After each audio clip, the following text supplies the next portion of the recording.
Hello my dear friends. आज हम बात करेंगे हमारे राष्ट्रपिता महात्मा गांधी जी की, जिनका पूरा नाम मोहनदास करमचंद गांधी था। महात्मा गांधी जी का जन्म 2 अक्टूबर 1869 में पोरबंदर नामक स्थान पे हुआ। उनके पिता का नाम करमचंद गांधी और माता का नाम पुतलीबाई था। जन्म उनका पोरबंदर में हुआ था, पर जन्म के कुछ समय बाद उनका परिवार राजकोट स्थित हो गया और उनकी पढ़ाई भी वहीं से हुई थी। 9 साल की उम्र में वह पहली बार स्कूल गए थे। वह बचपन से ही शर्मीले स्वभाव के थे और किताबों को ही अपना दोस्त मानते थे।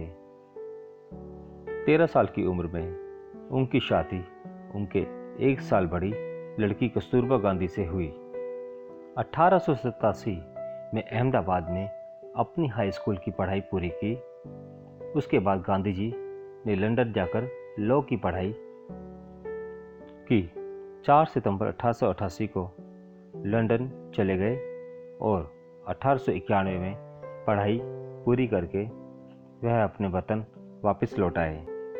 1893 में दादा अब्दुल्ला एंड कंपनी में उन्हें नौकरी मिली, जिसके लिए उन्हें साउथ अफ्रीका जाना पड़ा। साउथ अफ्रीका में बिताए गए समय उनके जीवन का सबसे कठिन समय में से एक था, क्योंकि उन्हें वहाँ भेदभाव का काफ़ी सामना करना पड़ा।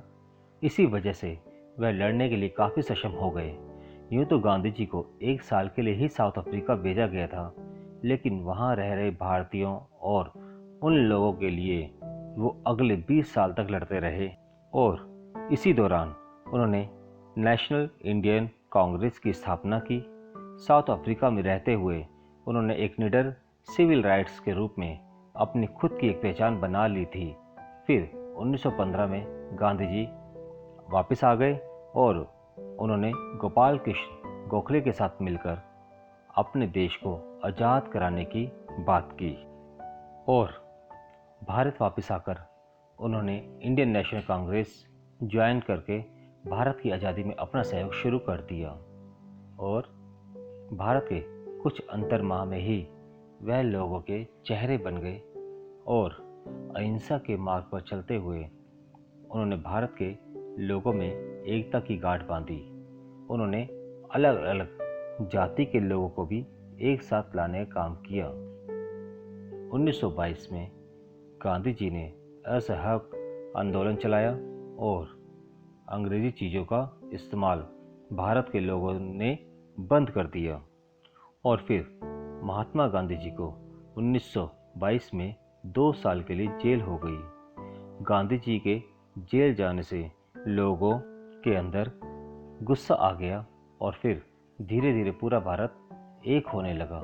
फिर उन्होंने मार्च 1930 में दांडी यात्रा को भी अंजाम दिया, जिसमें 60,000 लोगों को जेल में डाल दिया गया। और इसी तरह गांधी जी के नेतृत्व में क्विट इंडिया मूवमेंट को भी अंजाम दिया गया और इसी तरह और भी आगे आंदोलनों को अंजाम दिया जाता रहा। और इसी दौरान उनकी काफ़ी बार गिरफ्तारी भी होती रही, लेकिन महात्मा गांधी द्वारा लगाई गई चिंगारी बनके जलने लगी थी। और यही वजह थी कि गांधी जी के साथ साथ बहुत से क्रांतिकारियों ने भारत के 1947 में आज़ाद करवा लिया और 15 अगस्त 1947 को हमारा देश आज़ाद हो गया। अभी देश में आज़ादी का जश्न चल ही रहा था, तभी 30 जनवरी 1948 को नाथूराम गोडसे ने गांधी जी को गोली मार के हत्या कर दी।